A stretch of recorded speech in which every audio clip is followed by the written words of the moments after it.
नमस्कार दोस्तों, कैसे हैं आप। मैं राजेश अग्रवाल पन्ना कंपटीशन क्लासेस में एक बार फिर से आपका स्वागत करता हूं। दोस्तों, स्टूडेंट्स और आपके कमेंट्स के आधार पे मुझे एक लेक्चर जो कि 64 नंबर का लेक्चर जो कि मैंने अपलोड किया था उपभोक्ता संरक्षण से रिलेटेड, उसी में थोड़ा सा पार्ट और बाकी रह गया था। उपभोक्ता संरक्षण का पार्ट 2 लेके आज मैं लेक्चर 65 जो कि last lecture, very last lecture है आपका मैनेजमेंट का, छोटा सा एक 10 मिनट का लेक्चर है, सो आप उसको देख लीजिए। इंपॉर्टेंट कुछ पॉइंट्स मिल सकते हैं जो एग्जाम में आ सकते हैं आपके। तो उपभोक्ता संरक्षण का पार्ट 2 लेक्चर नंबर 65 पे बात करते हैं। इसके पहले 64 नंबर जो लेक्चर पढ़ा है, तो उपरोक्त लेक्चर नंबर 64 में वर्णित सभी कानूनों में मैंने 10, 11, 12 कानून बताए थे, कोड सहित बताए थे मैंने, ट्रिक सहित। बहुत इंपॉर्टेंट है 64 नंबर लेक्चर, देख लीजिएगा। वर्णित सभी कानूनों में उपभोक्ता संरक्षण अधिनियम जो है वो 1986 वाला सर्वाधिक महत्वपूर्ण है, जिसमें उपभोक्ता के निम्न 6 अधिकारों का प्रावधान है। तो उपभोक्ता संरक्षण अधिनियम कब आया था? 1986। यह रटा होना चाहिए, मैंने आपको याद कैसे करवाया था। संरक्षण फॉर 86, संरक्षण फॉर 86, क्षण फॉर 86, क्षण फॉर 86। ठीक है, तो यह सर्वाधिक महत्वपूर्ण है। इसमें उपभोक्ता के निम्न 6 अधिकारों का प्रावधान है। कौन कौन से 6 अधिकार है उपभोक्ता के? पहला है सुरक्षा का अधिकार, राइट टू सेफ्टी। दूसरा है उपभोक्ता शिक्षा का अधिकार, कंज्यूमर्स एजुकेशन राइट, या right of consumers to get educated. तीसरा है सूचना का अधिकार, that is right to information. सूचना को मैंने आपको कोडिंग में बताया था, पूछना का अधिकार, पूछना मतलब 5, तो पूछना का अधिकार कब आया था? 2005 में। शिकायत का अधिकार, राइट टू कंप्लेंट, उपभोक्ता जो है वो शिकायत कर सकता है गलत माल पे। और क्षतिपूर्ति का अधिकार, that is right to compensation. अगर उपभोक्ता को कोई लॉस हुआ है, किसी भी तरीके से मानसिक या शारीरिक लॉस हुआ है, तो उसकी क्षतिपूर्ति पाने का अधिकार है उपभोक्ता को, क्षतिपूर्ति का अधिकार। और छठवां है चयन का अधिकार, राइट टू सिलेक्शन। उपभोक्ता चाहे तो अपनी मर्जी से कोई भी चीज का चयन, वस्तु का चयन कर सकता है, प्रोवाइडेड कि वो उसका उचित मूल्य चुका दे। ठीक है, तो 6 अधिकारों का प्रावधान किसमें है जी? 1986 के उपभोक्ता संरक्षण अधिनियम में। ठीक है, इसको एक छोटे से कोडिंग से अपन याद करेंगे। तो जो उपभोक्ता संरक्षण के ये 6 अधिकार हैं, सुरक्षा, उपभोक्ता शिक्षा का अधिकार, सूचना, शिकायत का अधिकार, क्षतिपूर्ति का अधिकार और चयन का अधिकार, इसको छोटे से एक ट्रिक में अपन पिरोएंगे। ठीक है, क्या है ट्रिक? सुसु, शिशी, चच्छ। याद करने के तरीके हैं दोस्तों, पीएससी मेंस वगैरह के पेपर में भी आपको फायदा करेंगे ये ट्रिक्स। मेंस में फटाक से आपको पॉइंट्स याद आ जाते हैं। सुसु, शिशी, चच्छ मतलब एक शिशु है, तो शिशु जो छोटा सा बच्चा है वो बिस्तर पे सुसु कर देता है, तो शिशु जो है वो सुसु कर देता है। और चच्छ मतलब अच्छा नहीं लग रहा, चच्छू का मतलब होता है नयन भी होता है, तो सुसु कर दी तो मैंने देखा, चच्छ।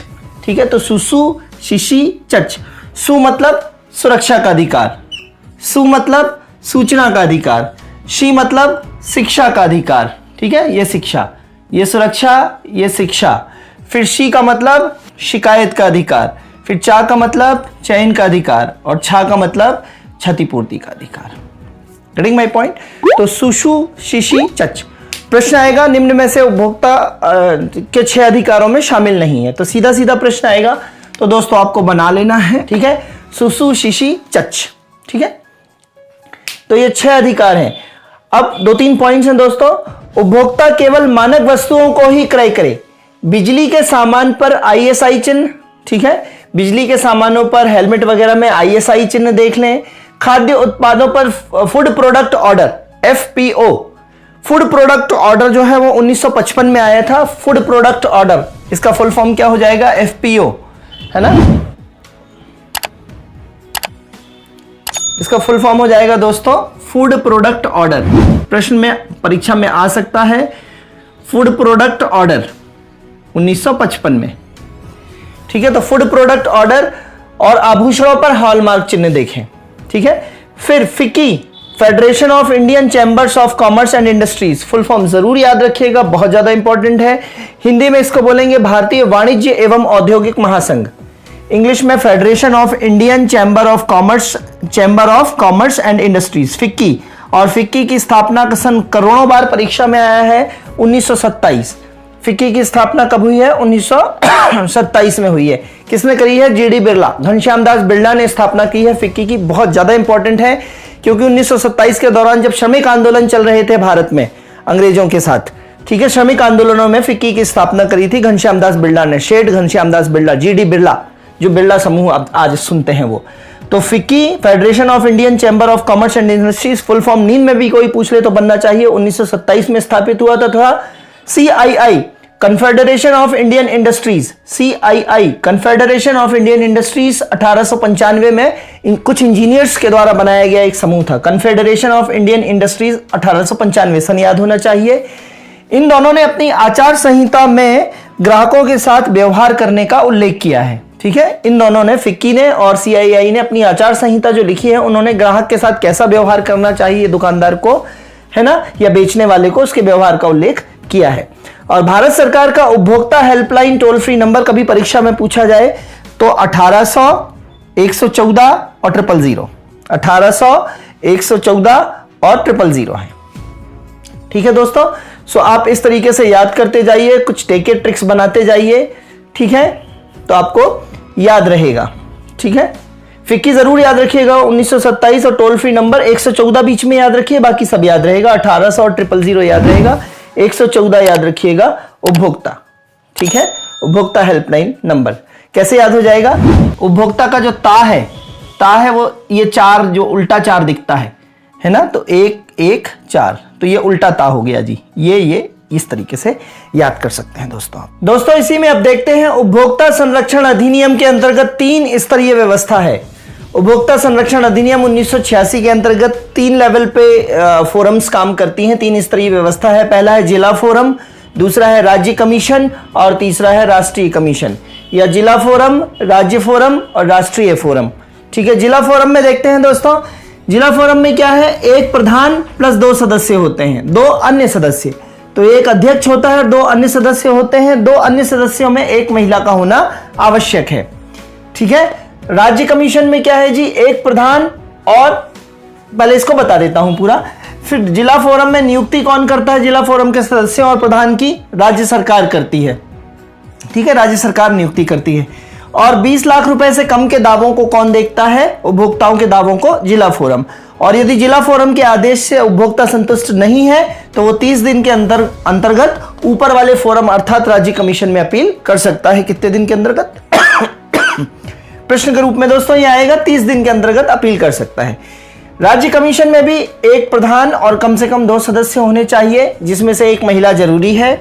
इसी के जैसा नियुक्ति राज्य सरकार, दावे 20 लाख से 1 करोड़ के बीच यदि हो तो वो राज्य कमीशन की तरफ जाएंगे। संतुष्ट नहीं है अगर इसके आदेश से उपभोक्ता, तो 30 दिन के अंदर राष्ट्रीय फोरम में अपील करेगा। राष्ट्रीय फोरम में एक प्रधान होते हैं और यहाँ सदस्यों की संख्या अलग है, दूसरे एक प्रधान के अलावा दूसरे सदस्य कम से कम 4 होने चाहिए। यहाँ 2 और 2 थे, यहाँ 4 सदस्य होने चाहिए और जिसमें से एक महिला सदस्य अनिवार्य है। ध्यान देंगे, राष्ट्रीय कमीशन के प्रधान और सदस्यों की नियुक्ति केंद्र सरकार करती है और 1 करोड़ से अधिक के दावों को ये राष्ट्रीय कमीशन देखता है। ध्यान देंगे, राष्ट्रीय कमीशन के द्वारा पारित सभी आदेश इसके मूल अधिकार क्षेत्र में आते हैं, राष्ट्रीय कमीशन के मूल अधिकार क्षेत्र में आते हैं और इससे यदि संतुष्ट नहीं है, इसके आदेश से यदि उपभोक्ता संतुष्ट नहीं है तो उसकी अपील सीधे सुप्रीम कोर्ट या उच्चतम न्यायालय में की जा सकती है, ठीक है। सो दोस्तों याद रखने का मुद्दा क्या है, 2 सदस्य 2 सदस्य और 4 सदस्य, एक अध्यक्ष तो रहेंगे, 2 और 2 और 4। और सबसे इंपॉर्टेंट जो पूछा जाएगा वो ये है कि दावों का, तो ये वाला आप याद रख लीजिए, बीच वाला तो इसके दोनों तरफ याद हो जाएंगे। 20 लाख से 1 करोड़ तक राज्य सरकार देखती है, इसका मतलब क्या है, 20 लाख से कम कौन देखेगा, जिला फोरम, और 1 करोड़ से ज्यादा कौन देखेगा, राष्ट्रीय कमीशन, ठीक है। अगर वैसे तो जरूरत नहीं है इन सब चीजों में बहुत ज्यादा ट्रिक बनाने की, फिर भी आपको एक हमेशा के लिए याद करने के लिए अगर आप याद करना चाहें तो ऐसे ब्लॉक, BLAC, ब्लॉक से याद रख सकते हैं आप कि 20 लाख और A से मतलब है 1, C से मतलब है करोड़, 20 लाख से 1 करोड़, तो ब्लॉक। जरूरत नहीं है दोस्तों, थोड़ा अपसर्ड भी लगता है लेकिन लंबे समय तक आपको याद रह जाएगा। अगर सिर्फ आप राज्य का याद कर लें 20 लाख से 1 करोड़, तो 20 लाख से कम वाला चला जाएगा जिला में, 1 करोड़ से ज्यादा वाला चला जाएगा राष्ट्रीय कमीशन में, ठीक है दोस्तों। दोस्तों लेक्चर्स को लाइक, सब्सक्राइब और शेयर करते जाइए, बेल आइकन पे प्रेस जरूर करते जाइए, क्योंकि 15 तारीख से जब से आपके एग्जाम शुरू होंगे तो हर एक पेपर हर दिन का मैं आपके साथ पेपर का एनालिसिस और स्ट्रैटेजी और उसको क्रैक करने के नए नए तरीकों के साथ आऊंगा। तो आपको बहुत ज्यादा लाभ मिलने वाला है उन लेक्चर से। अब आज के लेक्चर का लास्ट टॉपिक है कुछ महत्वपूर्ण उपभोक्ता संगठन। कुछ महत्वपूर्ण उपभोक्ता संगठन कौन कौन से हैं, बहुत ज्यादा इंपॉर्टेंट नहीं है, लेकिन एक बार देख के जाइए। वॉइस उपभोक्ता शिक्षण हितार्थ स्वयंसेवी संगठन दिल्ली, वॉइस, ठीक है। उपभोक्ता शिक्षण हितार्थ स्वयंसेवी संगठन Delhi. CGSI consumer guidance society of India Mumbai, ये पूछा जा सकता है, consumer guidance society of India Mumbai. और CPC कंज्यूमर प्रोटेक्शन काउंसिल नई Delhi, CPC consumer protection council नई दिल्ली, ठीक है। तो दोस्तों ये छोटा सा लेक्चर था जो बहुत इसमें से उपभोक्ता संरक्षण के जिला स्तर, राज्य स्तर और राष्ट्रीय स्तर को पढ़ना महत्वपूर्ण था। उनके दावे 20 लाख से 1 करोड़ तक के होते, ये सब ध्यान रखना जरूरी था। उसके लिए मैंने आपको छोटा सा ट्रिक बताया ब्लॉक, तो ये सब ध्यान रखिएगा, ठीक है दोस्तों। नए एनालिसिस के साथ फिर मिलते हैं, तब तक के लिए धन्यवाद, गुड बाय। लाइक, सब्सक्राइब और शेयर जरूर करते रहिए, मुझे मोटिवेशन मिलता है। और आपके लिए फिर से गुड लक एग्जामिनेशन के लिए, best of luck, thank you, जय।